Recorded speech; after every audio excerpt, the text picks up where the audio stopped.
Hi, I'm josephrlewis, and I write adventures. And in my adventures, I almost always have a map, and there are many types of maps, but this particular video is going to be about one type of map, and that is a point crawl map, which I use in some of my adventures. So let's talk about what a point crawl map is, and why I use them, and how to make them. First off, what is a point crawl and a point crawl map? Well, there are a few different ways to make a map for your adventure, different ways to traverse terrain, physical space in an adventure, different ways for your players to explore. So the most classic method, the original method, is called a hex crawl, and it looks something like this. And it's basically a map of the world with a hexagonal grid put over top of it. And it allows the players to say, let's go one hex to the east or one hex to the west. And then the GM can roll up random encounters for what happens in that hex, or they could roll up whether or not there's a wizard tower in that hex, and we can discover the world together and then have adventures in those places. In contrast to the hex crawl, there is the point crawl, which is a more modern sort of map. And a point crawl map isn't so much concerned with all of the space in the terrain, all of the space in the world. It's more concerned, as the name suggests, with points of interest, major points of interests, the landmarks, the places where the adventure happens. So when would you use a point crawl map as opposed to using a hex crawl map? Well, when you want your adventure to be mainly focused on the story beats, on the specific locations, as opposed to exploring the entire world. So, for example, if you wanted to focus on Rivendell and Moria, and you didn't want to cover the 40 days of walking that happens in between, then maybe you'd use a point crawl map. And on that point crawl map, you would draw Rivendell and you would draw Moria, and you probably just have a dotted line in between them because nothing in the middle makes sense or matters to the way you want to play this particular game.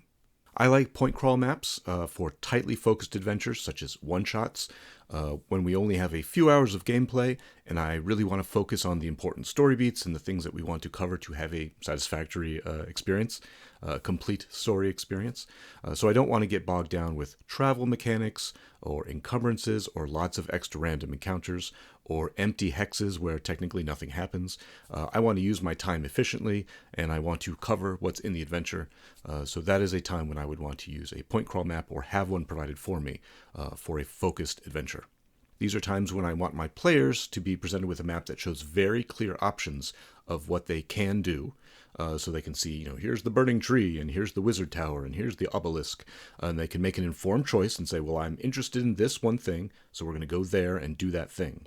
As opposed to, let's continue going east, another hex, and maybe we'll find something and maybe we won't.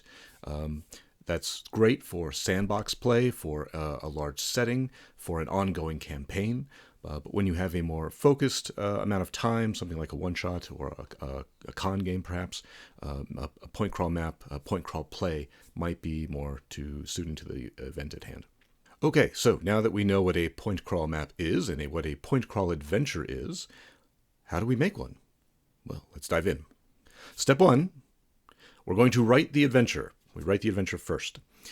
So we need to figure out what's going on in this adventure, what are the locations, and then we need to write them up, figure out what's most important and maybe what's a little less important, draft the whole thing and have a mostly finished draft adventure before we even start thinking about or looking at the point crawl map. So then, once I have my drafted adventure, I'm going to get out a sheet of paper and a pencil, and I'm going to start doodling the stuff that shows up at these locations, the most obvious object, the thing that embodies this location, each individual location. You don't need to do it with a drawing. You can certainly just do it with simple icons. You could do it just with dots on your map and just have a word that says, obelisk or tower or whatever it may be. But I like to draw, and I encourage you to draw because it's a fun hobby to have. So I get out my pencil and I start drawing. Here is the doodled the pencil drawings, the sketches that went into the map for my adventure Wake the Dead, which is not out yet at the time of recording, but it might be by the time this goes live.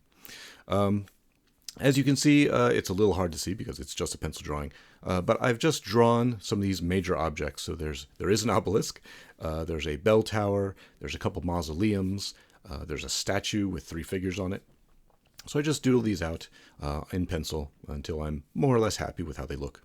The pencil lines are a bit hard to see though, so the next thing I do is I go over to ink, and I ink most of my drawings right now using micron pens. I basically use two pens. One is the 01 micron pen, which is the thin lines that you can see here, and the other is the micron 2 pen, which I use for the thicker darkening shadows and shaded areas.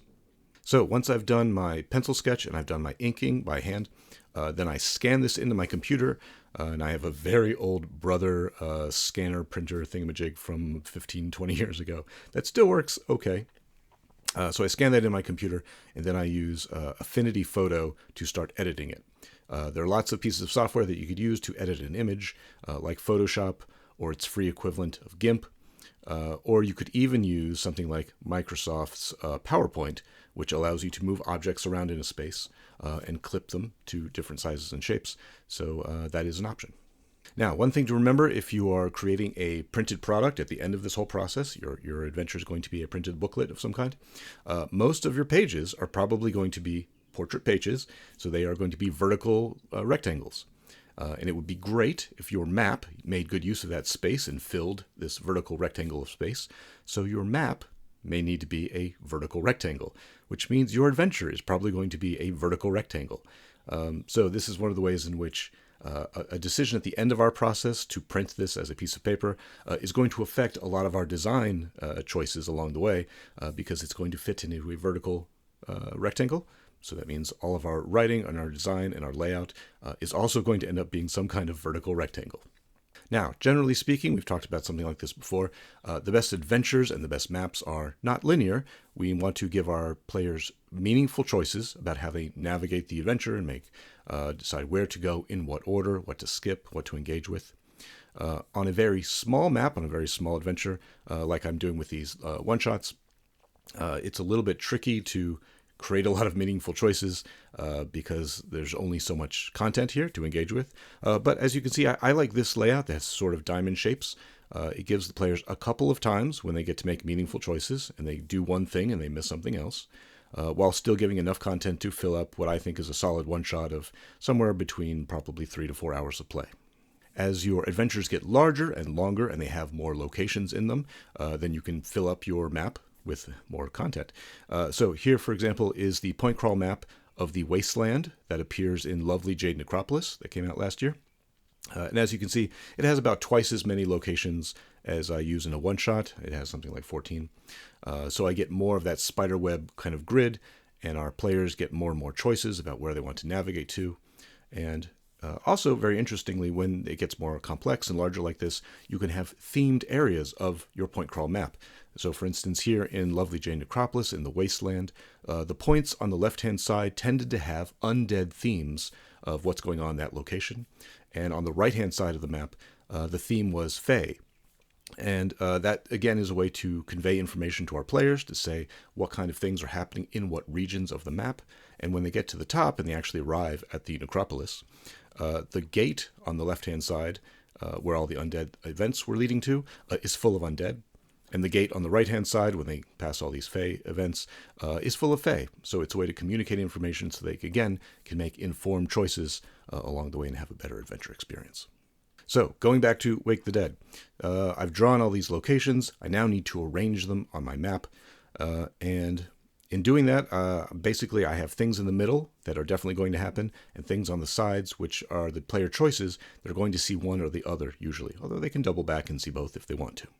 So, I want to think about which locations in my adventure are really critical to telling the story or giving all of the options so the players can get information or get resources or overcome obstacles. So those very important things I put in the middle. Here you can see, again, I love using the word obelisk. There's an obelisk in the middle of this map in this final arrangement. And by contrast, things that are less important, that we want to give them choices about to shape the gameplay, then we can put on the sides and they have to choose one or the other. So for example, in this one, on the left-hand side, down at the bottom, there's a graveyard where there are very specific encounters where they can get specific information and tools. And in contrast, on the right side, there's this war memorial with some statues where the players can get very different information and resources. And which one they choose will shape the gameplay going forward.